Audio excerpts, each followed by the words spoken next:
नमस्कार, शाम के 6 बज चुके हैं। सुपरफास्ट 100 में आपका स्वागत है। आपके साथ मैं हूं पूजा पांडे। आइए शुरू करते हैं तेज रफ्तार के साथ देश और दुनिया की बड़ी खबरें।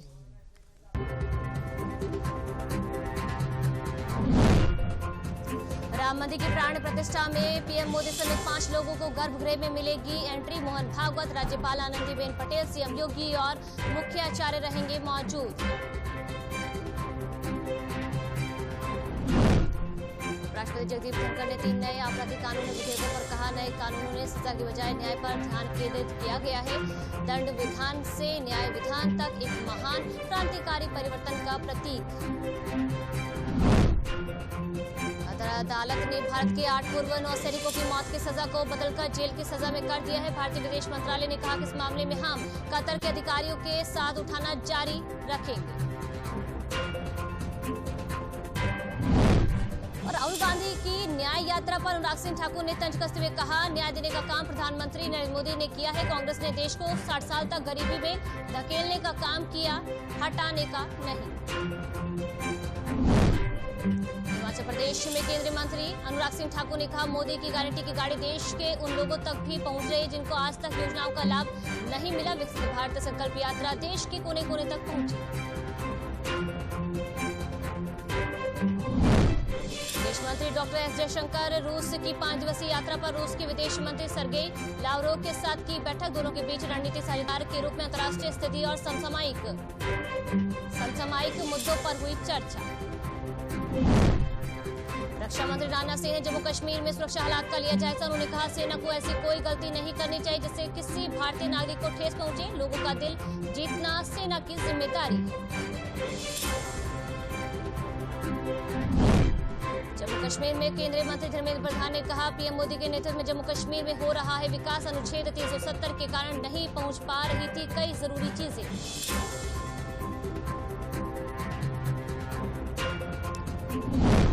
नागपुर में कांग्रेस के 139वें स्थापना दिवस के अवसर पर है तैयार हम रैली को कांग्रेस सांसद राहुल गांधी ने किया संबोधित। कहा, बहुत सारी पार्टियां एनडीए और इंडी गठबंधन में है, लेकिन लड़ाई 2 विचारधाराओं के बीच है। राम मंदिर पर इंडियन ओवरसीज कांग्रेस के अध्यक्ष सैम पित्रोदा के बयान पर मध्य प्रदेश के मंत्री कैलाश विजयवर्गीय ने किया पलटवार। कहा, सैम पित्रोदा इस देश की भावनाओं को कितना समझते हैं। वे विदेश में रहते हैं और विदेशी तरीके से सोचते हैं। कांग्रेस नेता प्रियंका गांधी का नाम prevention of money laundering act से जुड़े केस की चार्जशीट में किया गया दर्ज। ईडी ने बताया, प्रियंका गांधी ने दिल्ली के रहने वाले रियल एस्टेट एजेंट के जरिए हरियाणा में खरीदी जमीन। ईडी के पीएमएलए केस की चार्जशीट में कांग्रेस नेता प्रियंका गांधी के नाम पर कांग्रेस नेताओं में मची खलबली। कांग्रेस नेता अधीर रंजन चौधरी और पवन खेड़ा ने जताया अपना विरोध।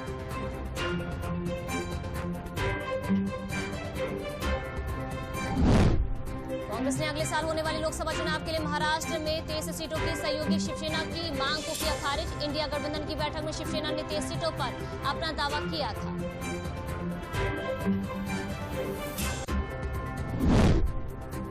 छत्तीसगढ़ के दंतेवाड़ा की 2 महिला कमांडो सुनैना पटेल और रेशमा कश्यप को मिला आउट ऑफ टर्न प्रमोशन। दोनों ने नक्सल प्रभावित इलाके में घुसकर किया था कमांडर हुंगा वट्टी का एनकाउंटर। कांग्रेस नेता राहुल गांधी को पहलवान बजरंग पुनिया के अखाड़े पर जाने पर पहलवान योगेश्वर दत्त ने साधा निशाना। कहा, अब आंदोलनकारी पहलवान भी रेसलर्स नहीं रहे, वे राजनेता हो गए हैं। अखाड़े में राजनीति करने आए थे राहुल गांधी। और अयोध्या में 22 जनवरी को होने वाले राम मंदिर में रामलला की प्राण प्रतिष्ठा कार्यक्रम में बंगाल की सीएम ममता बनर्जी नहीं होंगी शामिल। नीतीश और रालू के भी शामिल होने की आशंका। सीताराम येचुरी पहले ही ठुकरा चुके हैं निमंत्रण। जेडीयू के राष्ट्रीय अध्यक्ष ललन सिंह ने इस्तीफे की अटकलों को किया खारिज। कहा, ये जेडीयू की नियमित बैठक है, हम हमेशा से यूनाइटेड थे और यूनाइटेड रहेंगे। नीतीश कुमार को बताया सर्वमान्य नेता। जेडीयू की राष्ट्रीय कार्यकारिणी की बैठक से पहले दिल्ली में जदयू कार्यालय पर बिहार के मुख्यमंत्री नीतीश कुमार का लगा पोस्टर। प्रदेश ने पहचाना, अब देश भी पहचानेगा के पोस्टर से तेज हुई सियासी हलचल। जयपुर सहित देश के करीब आधा दर्जन से अधिक एयरपोर्ट को मिली बम से उड़ाने की धमकी। ऑफिशियल कस्टमर केयर आईडी पर ईमेल के माध्यम से दी गई धमकी। जानकारी मिलने पर सीआईएसएफ के अधिकारियों ने शुरू की जांच। और दिल्ली पुलिस ने पूर्व क्रिकेटर मृणाल सिंह को कई लग्जरी होटलों से धोखाधड़ी के आरोप में किया गिरफ्तार। क्रिकेटर ऋषभ पंत से 16 करोड़ रुपए की भी की थी ठगी।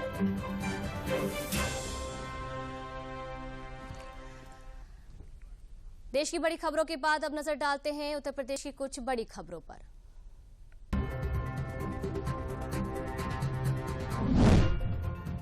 प्रधानमंत्री नरेंद्र मोदी के 30 दिसंबर को होने वाले कार्यक्रम की तैयारियों का जायजा लेने जा रहे मुख्यमंत्री योगी आदित्यनाथ का अयोध्या दौरा हुआ रद्द। खराब मौसम के कारण सीएम का हेलीकॉप्टर उड़ान नहीं भर सका। मुख्यमंत्री ब्रजेश पाठक ने आज वर्चुअल माध्यम से बहराइच, औरैया और बदायूं में डायलिसिस यूनिट का शुभारंभ किया। उप मुख्यमंत्री ने बताया कि प्रदेश के सभी 75 जिले डायलिसिस यूनिट से लैस हो गए हैं। प्रधानमंत्री नरेंद्र मोदी 30 दिसंबर को अयोध्या में 4 कॉरिडोर का भी करेंगे शुभारंभ। रामपथ, भक्तिपथ, धर्मपथ, जन्मभूमि पथ का करेंगे शुभारंभ।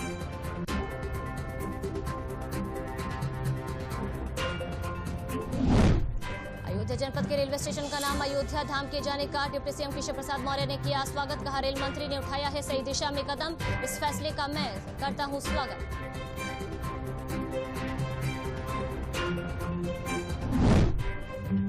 भगवान श्री राम लला मंदिर के पुजारी आचार्य सत्येंद्र दास ने अयोध्या जंक्शन का नाम बदलकर अयोध्या धाम जंक्शन किए जाने के लिए मुख्यमंत्री योगी आदित्यनाथ को दिया धन्यवाद। कहा, बहुत दिन से इसकी थी मांग। अखिल भारतीय संत समिति ने 22 जनवरी को सार्वजनिक अवकाश की मुख्यमंत्री योगी आदित्यनाथ से की मांग। कहा, प्राण प्रतिष्ठा पर किए जाए सार्वजनिक अवकाश।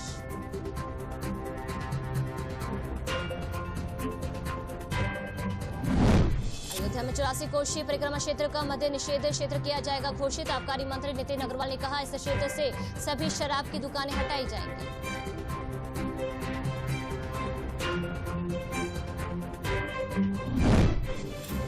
राम जन्मभूमि पर रामलला के भव्य दरबार के लिए काशी प्रांत के 25 लाख लोगों ने यथासंभव धनराशि समर्पित की है। राष्ट्रीय स्वयंसेवक संघ की 1506 टोलियों ने काशी प्रांत के 27 जिलों से 92 करोड़ रुपए की समर्पण राशि का संग्रह किया।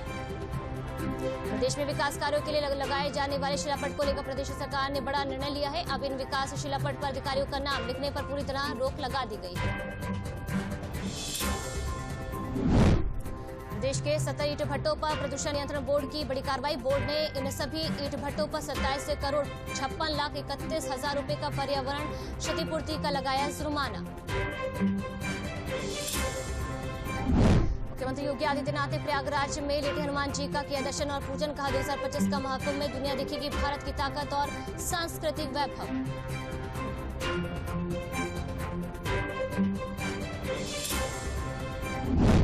ये साल स्वास्थ्य सेवाओं के लिहाज से अच्छा रहा। शहरवासियों को जहां हैलट स्थित मल्टी सुपर स्पेशलिटी के रूप में अपना पीजीआई मिला, वहीं उर्सला में कार्डियक यूनिट की शुरुआत। कोहरे और लो विजिबिलिटी के कारण दुर्घटनाओं को रोकने के लिए योगी सरकार ने बसों के संचालन के संबंध में जारी किए निर्देश। विजिबिलिटी कम होने पर न चलाएं बस।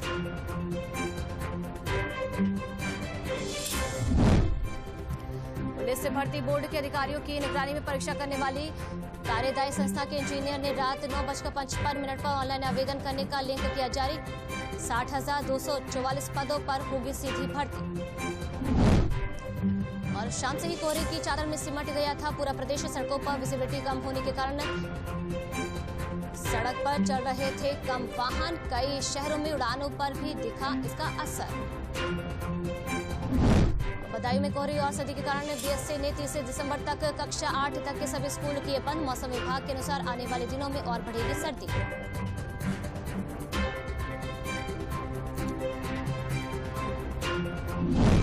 नोएडा पुलिस ने 31 दिसंबर के लिए ट्रैफिक एडवाइजरी की जारी। नए साल की पूर्व संध्या पर भीड़ भाड़ वाले बाजारों और शॉपिंग मॉल के आसपास लगने वाले डायवर्जन के बारे में आम जनता को दी गई जानकारी। परिवहन मंत्री दयाशंकर सिंह ने अयोध्या में स्वामी प्रसाद मौर्य के बयान को लेकर दी प्रतिक्रिया। कहा, स्वामी प्रसाद मौर्य सपा के कहने पर दे रहे हैं इस तरह के बयान।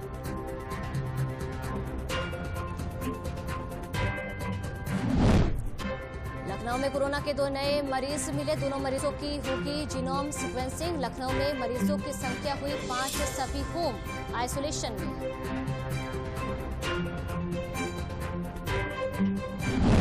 फिर यूपी बोर्ड की परीक्षा के लिए केंद्रों को लेकर आपत्तियां मांगी गई है। 30 दिसंबर तक का मौका दिया गया। विद्यालय परीक्षार्थी और अभिभावकों को जिले में बने 128 केंद्रों को लेकर कोई दिक्कत है तो वे ऑनलाइन आपत्ति दाखिल कर सकते हैं।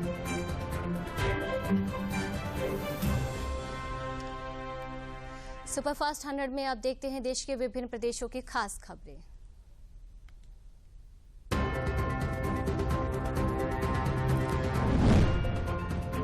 राजस्थान में 1 जनवरी से 450 रुपए में मिलेगा सब्सिडी वाला gas cylinder. CM Bhajanlal Sharma ने कहा योजना के तहत सब्सिडी की राशि राज्य सरकार द्वारा वहन की जाएगी और लाभार्थी महिलाओं के खातों में राशि हस्तांतरित की जाएगी। पिछले गुना हादसे के लिए सीएम लेंगे कड़े कदम। उन्होंने कहा कि इस हादसे में जो भी दोषी है उस पर कार्रवाई होगी। साथ ही उन्होंने आरटीओ को सस्पेंड करने का भी निर्णय लिया।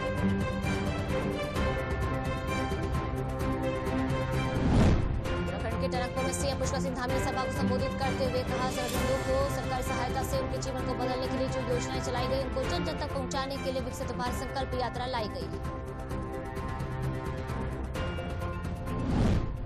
बेंगलुरु में कन्नड़ साइन बोर्ड लगाने को लेकर हुए विवाद पर सीएम सिद्धरमैया ने कहा हम विरोध प्रदर्शन के खिलाफ नहीं लेकिन कानून को अपने हाथ में लेने वालों पर कार्रवाई होगी। बीबीएमपी और पुलिस अधिकारियों के साथ बैठक। झारखंड हाईकोर्ट ने सीएम हेमंत सोरेन के खिलाफ दायर पीआईएल को खारिज कर दिया है। माइनिंग जमीन आवंटन सहित कई मामलों को जोड़कर दायर थी याचिका। हाईकोर्ट ने सुप्रीम कोर्ट के फैसले को बनाया आधार। हरियाणा के सीएम मनोहर लाल ने पब्लिक हेल्थ विभाग के ईआईसी और ईसी को राज्य स्तरीय दिशा कमेटी की बैठक से बाहर किया। अधिकारियों को पाइपलाइन डालने के वक्त खराब हुई सड़कों के ठेकेदारों द्वारा बनाने की जिम्मेदारी तय करने के निर्देश दिए थे। पुष्कर सिंह धामी पहुंचे पतंजलि योगपीठ जहां उन्होंने वैश्विक निवेशक पर बीजेपी सांसद सुशील मोदी का पलटवार। कहा सीएम पितृत्व ने राम मंदिर और ईवीएम पर सवाल उठाए हैं। हो सकता है कि उन्हें भगवान राम पर विश्वास न हो। केंद्रीय मंत्री गिरिराज सिंह ने बेगूसराय में कहा कि जनता की परीक्षा में फेल हो रहे राहुल गांधी। जब उन्होंने भारत जोड़ो यात्रा खत्म की थी तो कांग्रेस सारे राज्यों में हार गई। अब न्याय यात्रा पर निकले हैं तो कौन सा तीर मार लेंगे। अर्जुन खड़गे और राहुल गांधी ने हिमाचल के कांग्रेस नेताओं के साथ की बैठक। साथ ही उन्होंने प्रदेश में लोकसभा चुनाव का टिकट तय करने के लिए जिताऊ प्रत्याशियों की सूची मांगी। पार्टी ने टिकट देने से पहले सर्वे कराने का भी फैसला किया।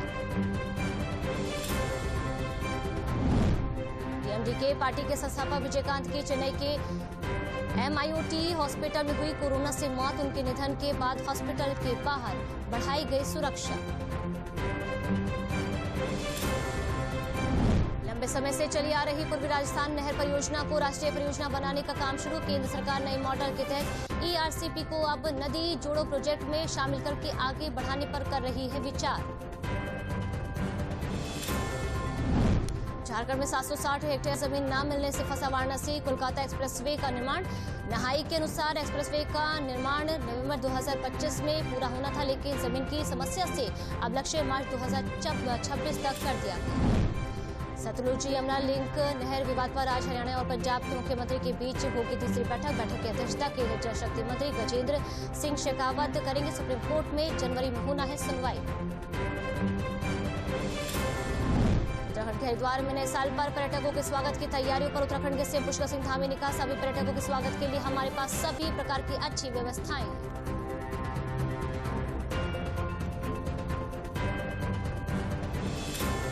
हिमाचल प्रदेश के इतिहास में पहली बार राज्य के पुलिस महानिदेशक को अदालत के आदेश पर हटाया जाएगा। नोएडा के कारोबारी निशांत शर्मा को धमकाने से जुड़े केस में कोर्ट ने डीजीपी संजय कुंडू को उनके पद से हटाने का दिया था आदेश।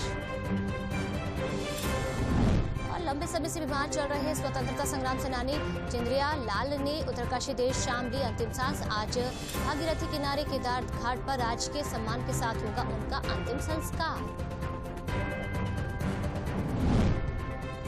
झारखंड हाईकोर्ट के कार्यवाहक मुख्य न्यायाधीश के रूप में जस्टिस चंद्रशेखर को किया गया नियुक्त। झारखंड हाईकोर्ट के कार्यवाहक मुख्य न्यायाधीश के रूप में कल ग्रहण करेंगे पद।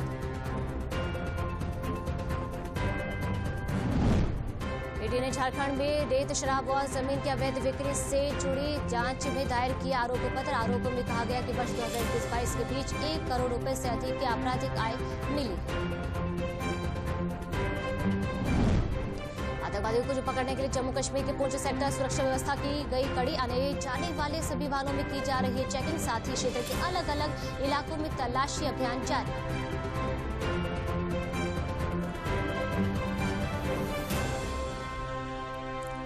अब सुपरफास्ट 100 में देखते हैं कारोबार और अंतर्राष्ट्रीय जगत की बड़ी खबरें। कनाडा में खालिस्तानी आतंकी हरदीप सिंह निज्जर की हत्या के मामले में रॉयल कैनेडियन माउंटेड पुलिस ने 2 आरोपियों की पहचान कर ली है, जिनकी गिरफ्तारी हफ्तों के अंदर हो सकती है। विदेश मंत्री डॉक्टर एस जयशंकर अपने रूस के दौरे पर राष्ट्रपति व्लादिमीर पुतिन से मुलाकात की। इस दौरान दोनों नेताओं ने यूक्रेन जंग समेत अलग अलग मुद्दों पर चर्चा की।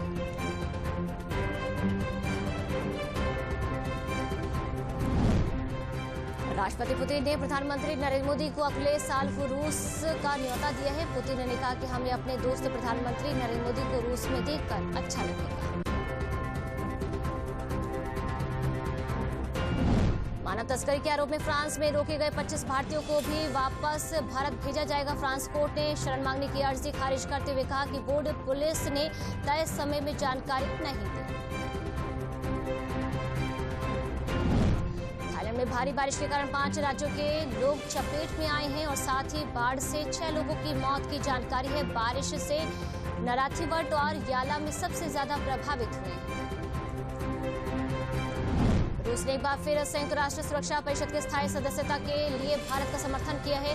रूसी विदेश मंत्री सर्गेई लावरोव ने डॉक्टर एस जयशंकर के सामने भारत की विदेश नीति की तारीफ की है। रूसी राष्ट्रपति ने बुधवार को पीएम मोदी की प्रशंसा करते हुए उनके नेतृत्व की सराहना की है। पुतिन ने पीएम मोदी को अगले साल होने वाले लोकसभा चुनाव के लिए भी शुभकामनाएं दी।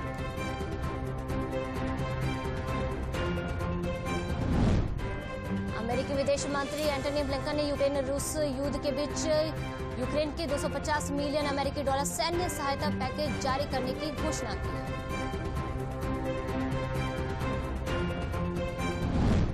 अमेरिकी पुलिस ने लगभग 3 दर्जन प्रदर्शनकारियों को किया गिरफ्तार। फिलिस्तीन समर्थकों ने बुधवार को लॉस एंजलिस और न्यूयॉर्क हवाई एयरपोर्ट के आसपास किया प्रदर्शन। आज देश के 2 दिग्गज बिजनेसमैन का जन्मदिन है। रतन टाटा आज 86 साल की हो गए हैं, जबकि रिलायंस के फाउंडर धीरू भाई अंबानी का ये 51वां जन्मदिन है। दोनों दिग्गजों ने विश्व भारत के व्यापार को नई ऊंचाइयों पर पहुंचाया है। आरबीआई ने गैर वित्तीय कंपनियों को कोष जुटाने के स्रोतों को व्यापक बनाने और बैंकों पर निर्भरता कम करने के दिए निर्देश।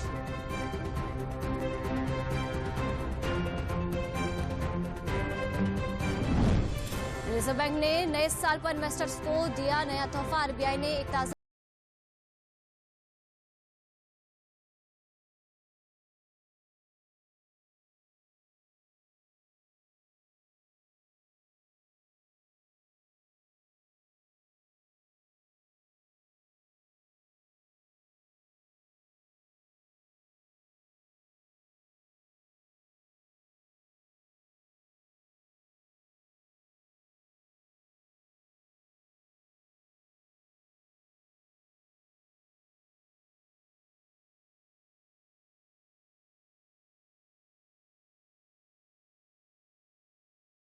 फिर नया ऑल टाइम हाई बनाया। सेंसेक्स ने 72,119 और निफ्टी ने 21,675 के स्तर को छुआ। निवेशकों को 11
फास्ट 100 में अब देखते हैं खेल और सिनेमा जगत की खास खबरें।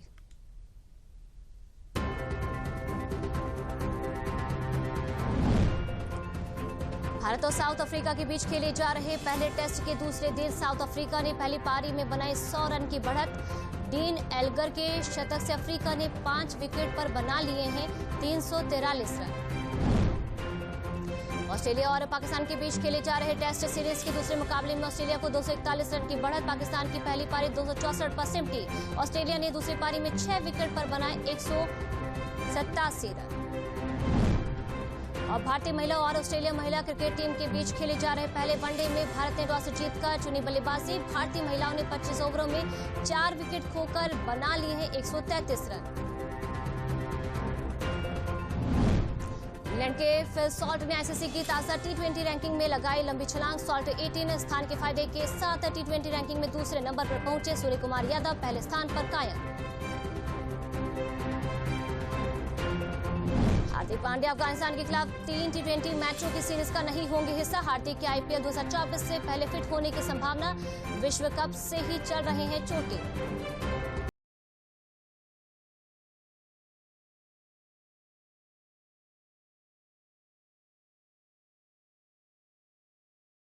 ध्वस्त। पहली बार टीवी पर 1 ट्रिलियन लाइव मिनट का आंकड़ा हुआ पार। विमेंस क्रिकेट में ऑस्ट्रेलिया के खिलाफ टेस्ट में पहली जीत के बाद भारतीय कप्तान हरमनप्रीत कौर ने मुंबई के सिद्धिविनायक मंदिर में की पूजा अर्चना। कप्तान हरमनप्रीत के साथ टीम के हेड कोच अमोल मजूमदार भी रहे मौजूद। भारतीय ओलंपिक संघ ने भारतीय कुश्ती महासंघ के संचालन की देखरेख के लिए 3 सदस्यीय तदर्थ समिति का किया गठन। भूपेंद्र सिंह बाजवा समिति के अध्यक्ष के रूप में करेंगे काम।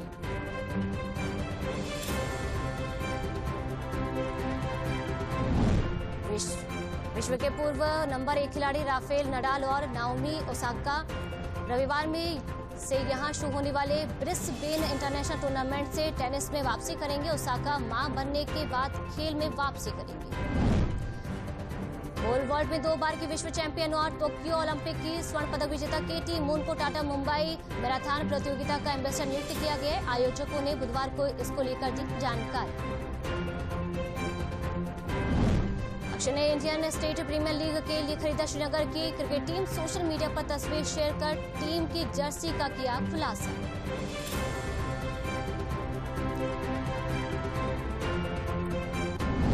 अगले महीने से शुरू होगी सिंघम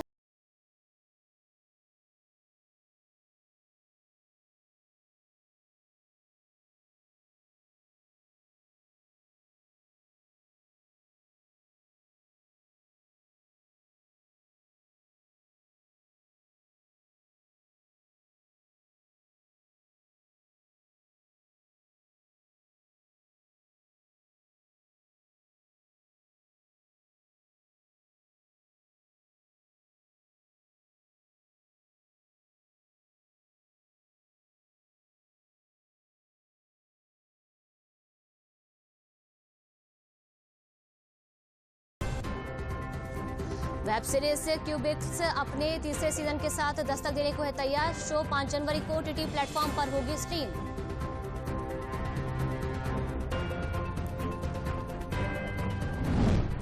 फिल्म डंकी का नया गाना मैं तेरा रास्ता देखूंगा हुआ रिलीज। शाहरुख खान ने सोशल मीडिया पर पोस्ट कर दी जानकारी।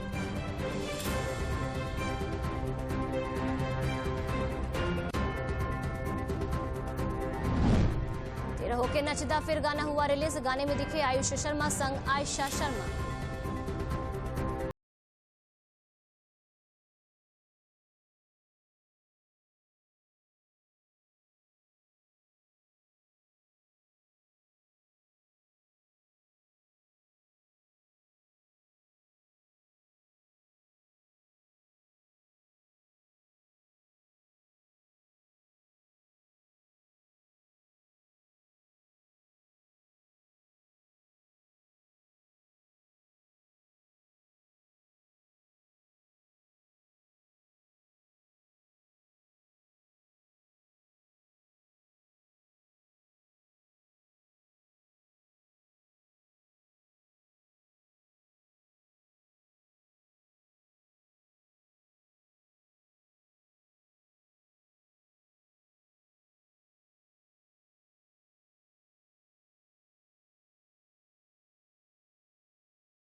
सुपरफास्ट टनल में मेरे साथ फिलहाल के लिए इतना ही। मुझे दीजिए इजाजत। 6:30 बजे बिग न्यूज बिग एनालिसिस देखना बिल्कुल भी ना भूलें।